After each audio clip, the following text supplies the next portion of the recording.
Di sini Bagoes dari TPS 85 di Jakarta.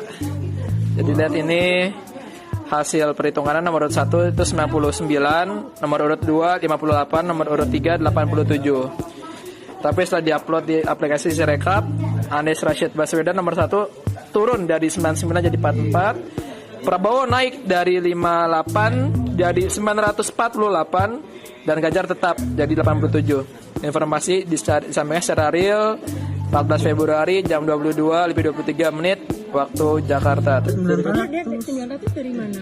Iya makanya kan Ini 118, Prabowo 941, Ganjar 34. Padahal yang di upload awas udah SG 108 062 034.